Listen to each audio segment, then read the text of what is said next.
नमस्कार, आप देख रहे हैं न्यूज इंडिया। आपके साथ मैं हूं अर्चना सिंह और आज हम एक खास शख्सियत से आपको मिलाएंगे। जनरल वीके सिंह, पूर्व सेना अध्यक्ष, 2 बार के सांसद, गाजियाबाद से, और पहली बार में ही भारी भरकम मंत्रालय मिला।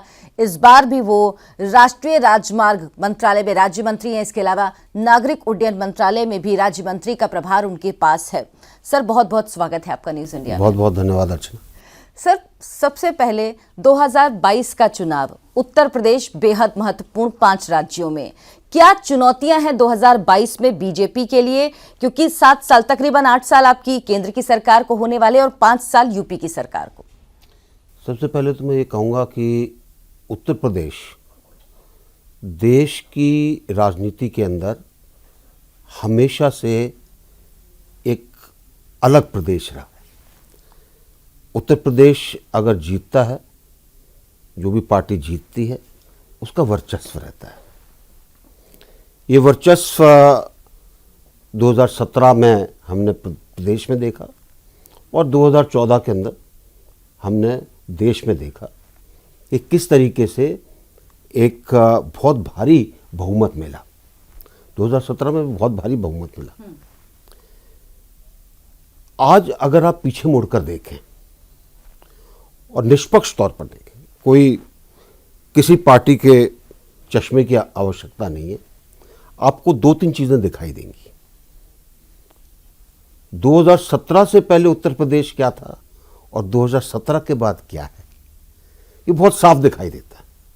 कोई भी जनमानस अगर देखे कि क्या स्थिति थी, एक वो स्थिति थी जबकि गाजियाबाद शहर के अंदर और इलाके के अंदर भू माफियाओं का राज था।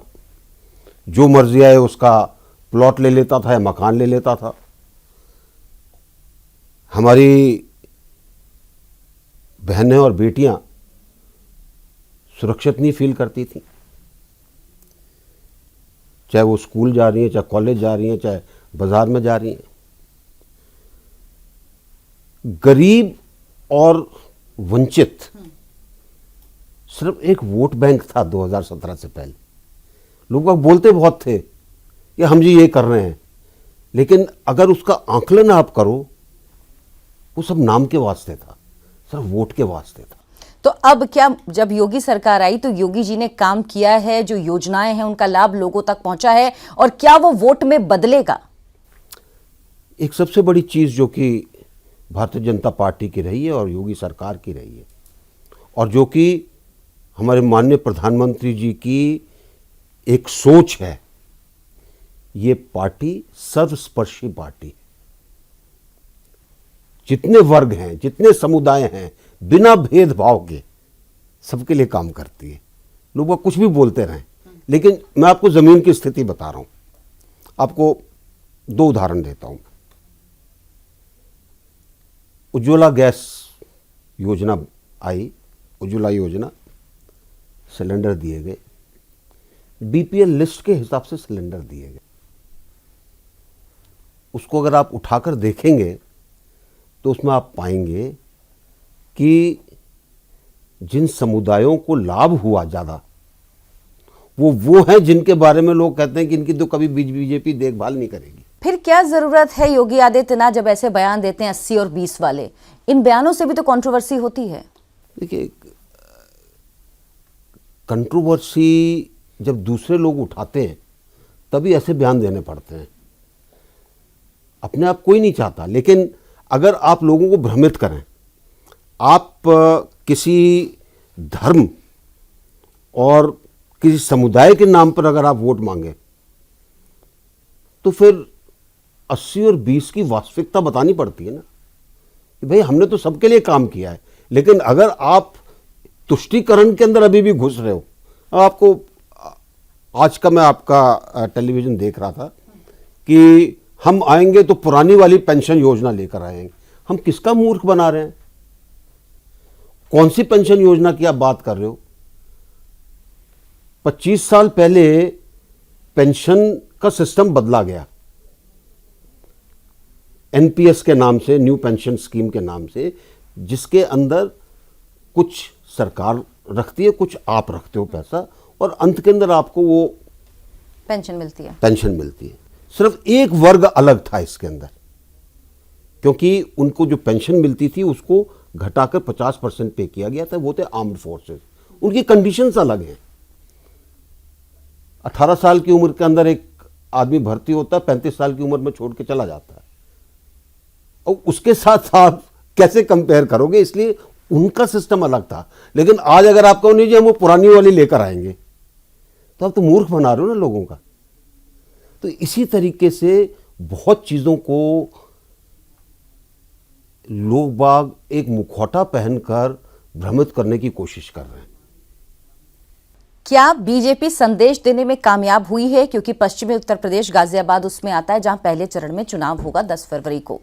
कहा जा रहा था किसान नाराज हैं, जाट नाराज हैं, प्रधानमंत्री ने तीनों कृषि कानून वापस ले लिए, लेकिन अभी भी आप अगर किसान नेताओं से बात करिए तो वो कहते नहीं कानून वापस लेने से कुछ नहीं होता, 1 साल हम बैठे रहे, हमारे इतने किसान मर गए, उनकी कौन बात करेगा? असर है गाजियाबाद की 5 सीट पर या नहीं, और पश्चिमी उत्तर प्रदेश में भी? देखिए, पश्चिमी उत्तर प्रदेश के अंदर जो कृषि कानून थे उनका असर नहीं था। वो कृषि कानून का असर था गेहूं और धान की फसल पर।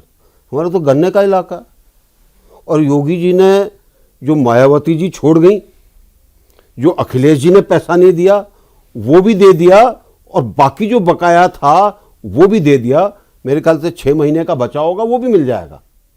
उसके अलावा लोगों के ऋण माफ कर दिए। तो किसान को योगी जी से कोई दिक्कत नहीं है।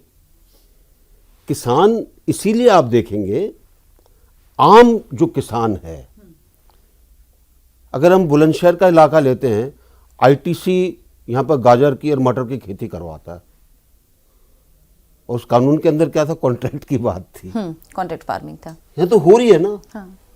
शुरू से हो रही है। नहीं तो सर, इसलिए भी क्योंकि पंजाब में है, उसके लिए कोई आवाज नहीं उठाता, तो इस कानून में भी ये क्यों इसका विरोध हुआ, ये अलग एक डिस्कशन का विषय है, अलग चीज है, ये अलग विषय है। पर मैं ये आपको कहूंगा कि लोग बाग वोट देंगे ये देखकर कि उनको क्या फायदा मिला है। आज आप स्कूलों का कायाकल्प देख लीजिए। दिल्ली वाले तो स्कूल की बात करते हैं, आप सरकारी स्कूल उत्तर प्रदेश के देख लीजिए, आपको लगेगा कि ये कोई प्राइवेट स्कूल है।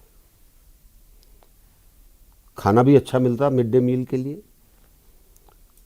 यूनिफॉर्म भी बड़ी अच्छी बनी है बच्चों के लिए, फ्री दे रही है सरकार, किताबें भी फ्री दे रही है, बस्ता भी फ्री दे रही है, जूते भी फ्री दे रही है, और बच्चों के प्रोत्साहन के लिए और कई चीजें ऐसी कर रही है जिससे कि बच्चे आगे चलकर अच्छा काम कर सकें।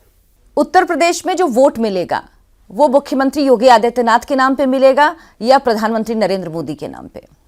जो कुछ भी योगी आदित्यनाथ जी कर रहे हैं उसका मार्गदर्शन मोदी जी से मिल रहा है। मोदी जी की जो विचारधारा है, मोदी जी जिस मार्ग पे चलना चाहते हैं उसी को इम्प्लीमेंट अपने तरीके से, उसको कैसे पूरे प्रदेश के अंदर 22 करोड़ से ज़्यादा की जनता, उसके अंदर कैसे उसको ले जाया जाए, वो योगी जी कर रहे हैं। तो ये तो एक कंबाइंड फैक्टर है, संयुक्त चीज़ है। और 14 से लेकर अब तक लोगों ने देखा है कि भारत कहाँ से कहाँ आ गया है, और 17 से लेकर आज तक देखा है कि उत्तर प्रदेश कहाँ से कहाँ आ गया है। तो इसलिए दोनों का फायदा मिलेगा।